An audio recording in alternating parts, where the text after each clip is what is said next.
All right. So this is the 13th meeting. Let's get started. We have the agenda on Discourse again. I'm going to be recording this time and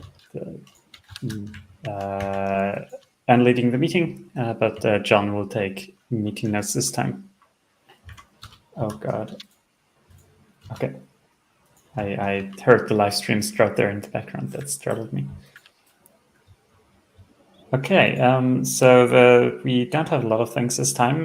The first one I want to mention is Robert has started a kind of design wiki on the issues repository.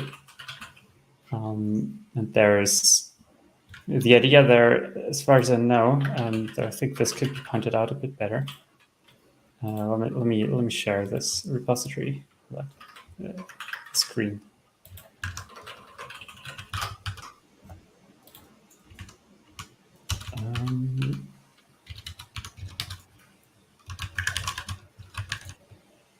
All right, share window.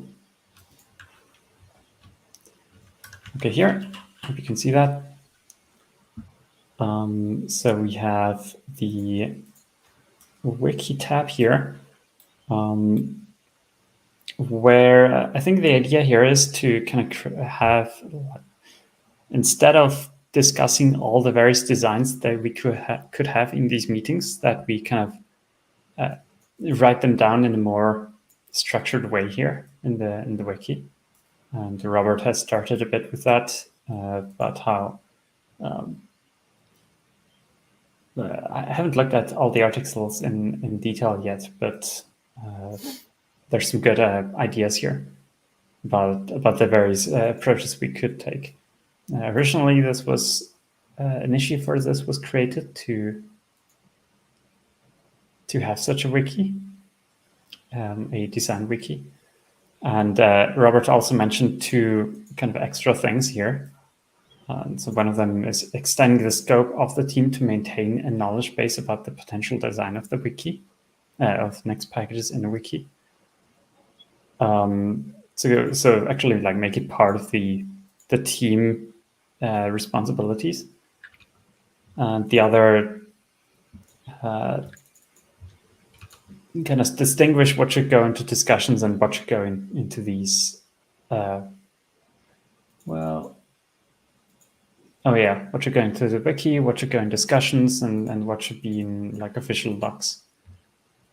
I think also Valentin here kind of complained a bit because he's working a lot of documentation, and from what I can see, he's kind of complaining about there being another place to document things, the wiki in this kind of random repository here. But I think it just needs to be pointed out a bit more that it's like this here. The goal of the wiki is to document things that aren't, rather things that are. I think that's a really good way to word it, because we don't document the existing state in the wiki, but rather what the design could be. And there's no real place to document this anywhere else. We can't put this in the official documentation. And so I think it's mainly just kind of making this a bit clearer that this isn't the Nixpkgs documentation, but rather what it could be documentation. Robert, you're here. Does this sound kind of good to you? Yeah, it does. Yeah. All right.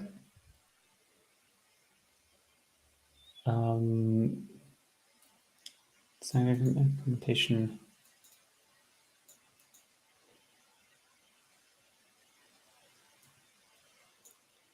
Yeah, I guess so. He's proposing here to just have peers against Nixpkgs with these design documents, and I guess the one that gets merged is the one that will be implemented, or the one that is implemented. But I kind of have a distaste against that, because Nixpkgs is so overfilled with PRs that it gets hard to know like where to look even, and kind of having the separate space for issues specifically for Nixpkgs architecture kind of gets around this. We don't need to fight over the peer numbers and the how to filter peers and stuff like that. I think I'm going to reply here, but I think it's good to mention that the docs should be something separate. And are there any other comments about this? What do you think of this wiki idea? Any opinions? Yeah, so this is kind of like, it's maybe more for road mapping than maybe, I guess, documenting the like, I guess for new users, like how to use a thing. That. Yeah, or kind of road mapping, or like laying out all the roads we could take as well. Mm-hmm. Cool. Yeah. Yeah, that sounds good to me. All right. John, does this idea also sound good? Like, I guess I do see where Valentine's coming from, and I don't know, to me the problem isn't really a lack of ideas, but I also think it's like pretty harmless. Anything that would be done by definition would also be documented in the proper locations. This is just kind of a temporary thing for brainstorming, like Robert wrote, the things that aren't as opposed to things that are. So I also think it shouldn't really like threaten the documentation team, or like at a team itself, or sort of can threaten like more disorganization of documentation. So I think it's, while I get a little, I guess, not as excited or hopeful that it will like make a big difference, I don't think it's going to have too many downsides. I mean, I'd love to be on it being, more useful than I thought part. I think it would be very useful, as in when we notice the discussions in these meetings going towards a specific point, like using the module system for Nixpkgs packages, then we can just link to one of these articles and say that yes, we discussed it in the past. These were all the arguments for it. These were the arguments against it. These are potential approaches, how it could be solved. Let's not discuss this again, but rather extend the points there, discuss continuing from there, or let's not discuss this now. What we need for that article is someone to look into it, kind of like that.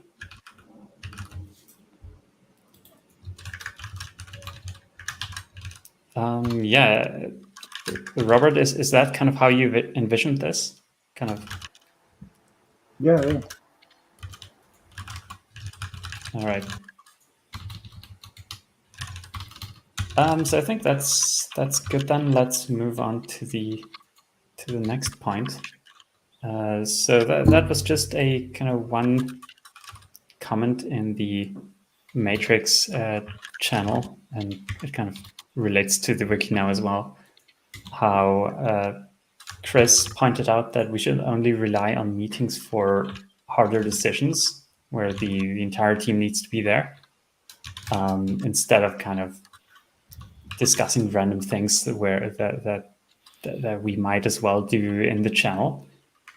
I somewhat agree with that, but also disagree with that. I think it's good for the team to just be together for like a regular meeting time, so we can kind of get this feeling of working towards something, even if we don't make like distinct progress.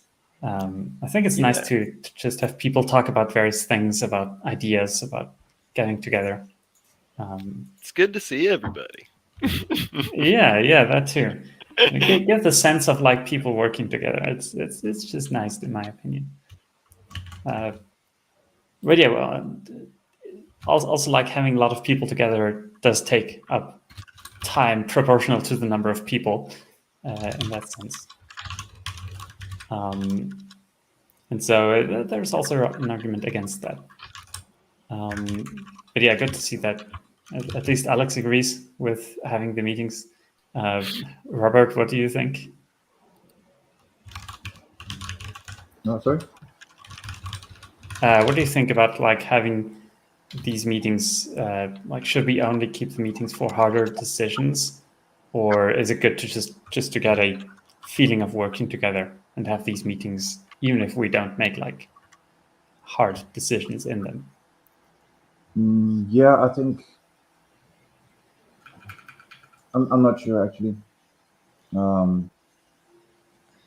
think it might be a good way to keep the team going and thinking about the issues. But in the past, I've also experienced that meetings could turn quite unproductive. So I think for now, I'd rather have like meetings every week and just try to keep them focused. And judging from this meeting, I think we're doing a pretty good job. All right, yeah.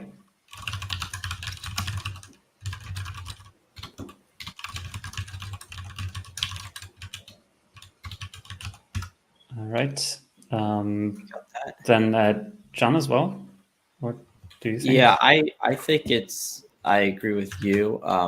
We have had some messy ones. I've been part of that messiness, but I think the community needs more venues, and sort of as we adjust to that, there will be sort of a kind of syncing up rambling period, just because we're like behind on discussing things. And yeah, I think if we like do more things like the RFC and other stuff, we'll like get more structure over time, and there'll be like sort of less free form ramble as those things are kind of already discussed, and we have concrete things to work on instead. Yeah. Yeah, that's also good thing to say, yeah. All right, so I guess that's pretty much addressed then. Let's go to the next meeting point then, to the next agenda point. The next one is about also just one comment by Abathur on Discourse. I'm not even sure if we can really discuss this very well. He suggested just an idea to provide more kind of config util maintenance functionality by functions in a package's pass-through. Not even sure what that exactly means. Does anybody else have a better idea? I could have a guess. I mean, just because that's something that I was taking advantage of a lot, which is like, especially if you have like, I guess a complex maybe like module system, like with the Node.js stuff, like it was pretty essential. Like having maybe like version constraint checkers, or like having these types of utilities that like as you're passing one module to another, if you have any pieces of it that need to mutate, the pass-through was useful for that. On the flip side, you can also like, I do think that maybe managing that stuff at a top down rather than like through pass-through is maybe, but like your mileage may vary. Like if you've got like a bunch of individual files, then that model of using pass-through to like pass info from one stage to the next can be useful as a way to like isolate those things rather than having one giant blob. But yeah, I mean, I think I could,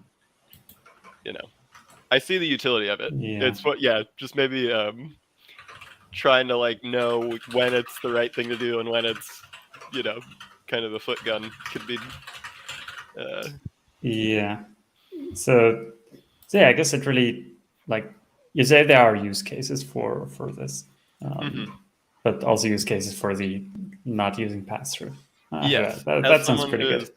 Yeah, I've frequently shot myself in the foot using pass-through with that. But there's also some stuff that I don't know how else I would, I don't know how else I would really like resolve some of those challenges without it. Yeah. All right. I mean, we don't have much else to go on there. Like, we could also dream about like what kind of things could be provided there. But like, yeah, the initial prompt for this discussion is like really small. We can't really go on there a long time. Yeah, so I'd say this was the agenda for this week. We do you think what? No, I was just reading that repo like over the weekend. POP. Oh yeah. It is that that's the RFC. Yeah, that is an interesting.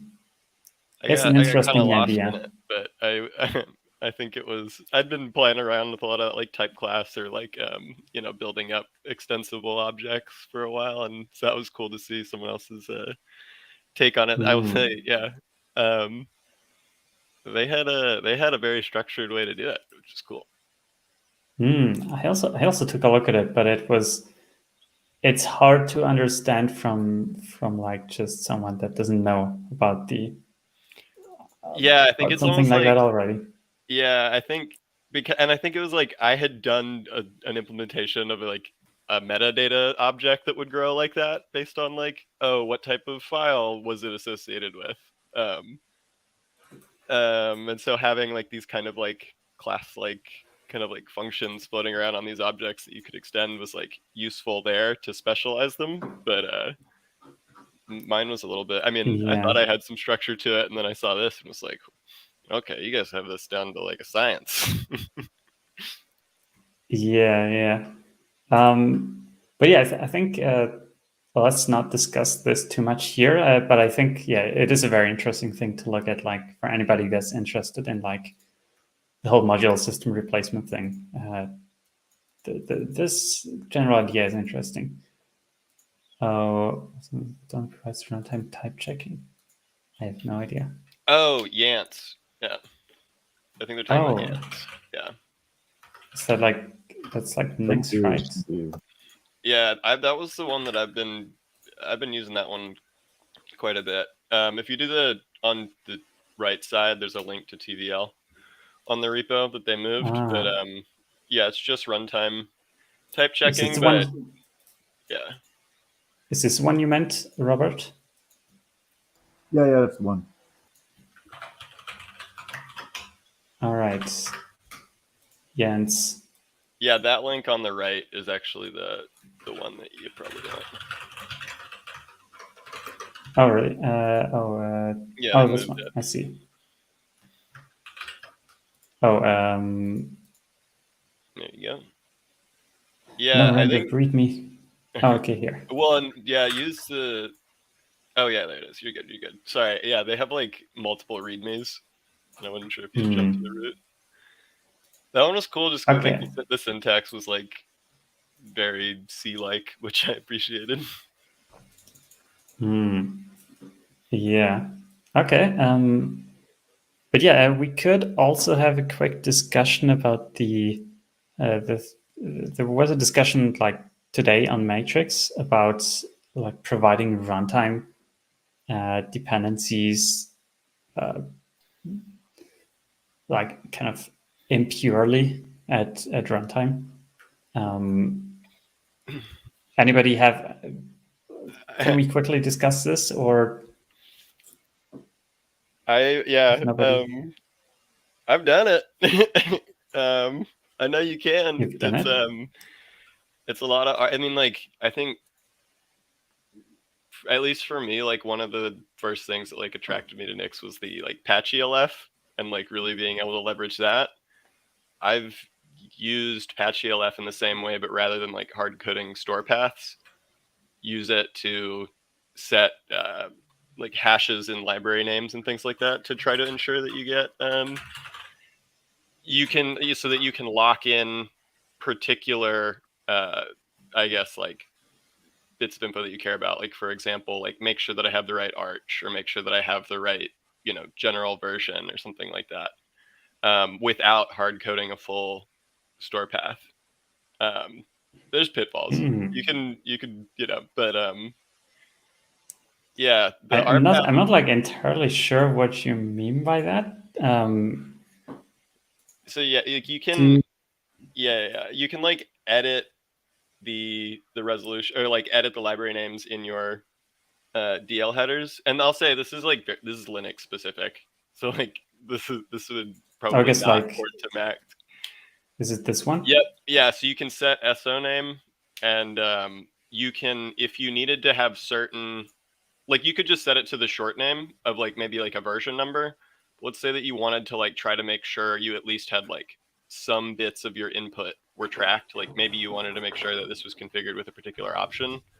You can extend your SO name with a hash.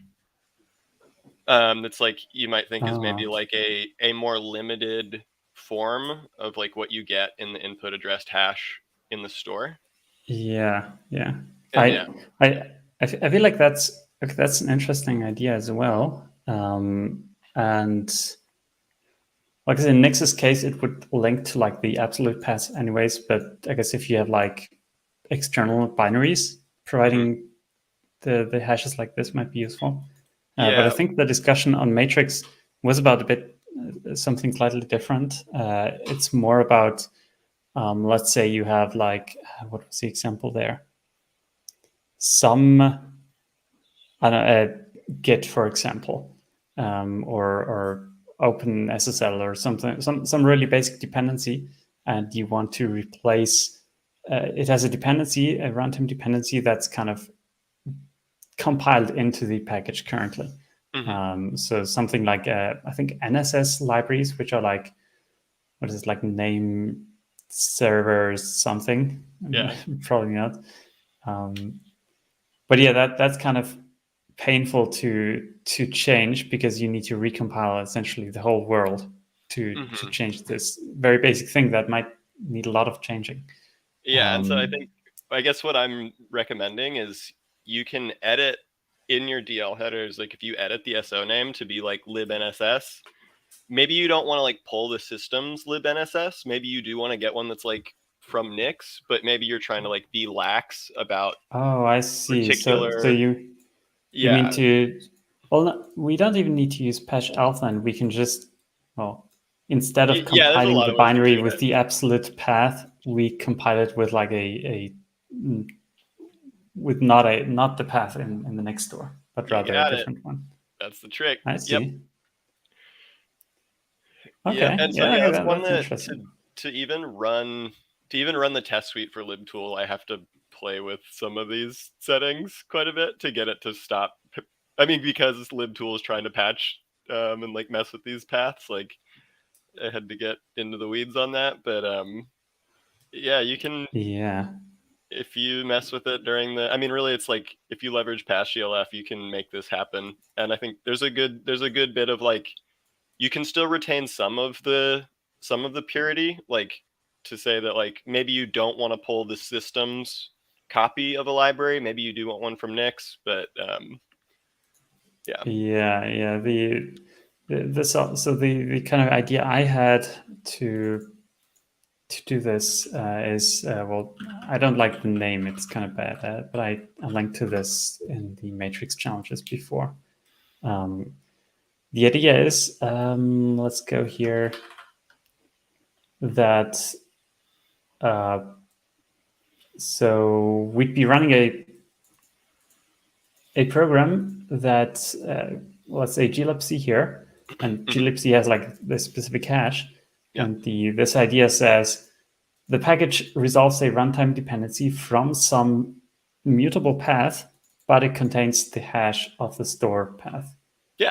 This means that if we provide this dependency, it's going to look it up exactly at that very path.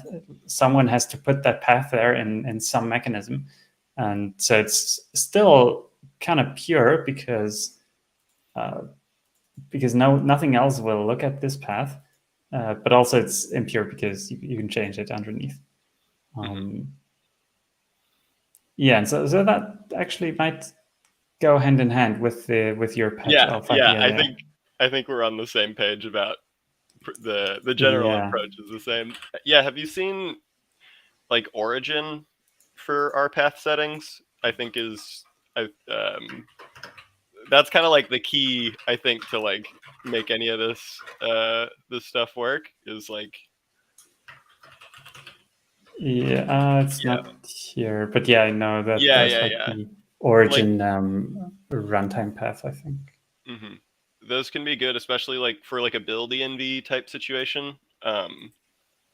Those are origin settings with build env are very, very useful. That was like my bread and butter at my old job.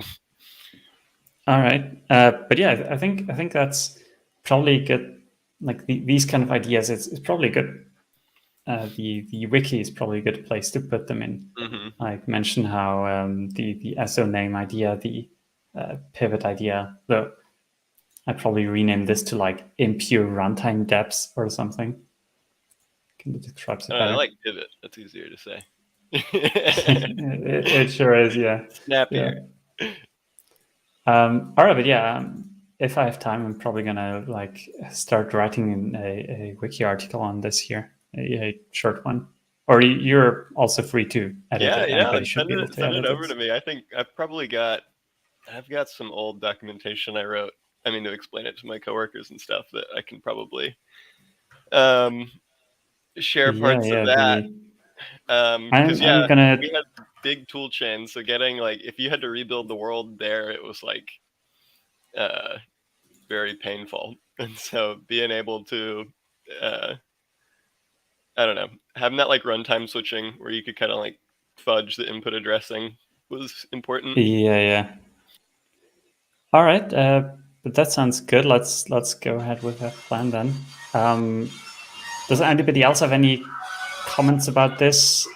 Yeah, I was thinking about this a while back when MVP made his security rebuilding RFC like in 2017 or something.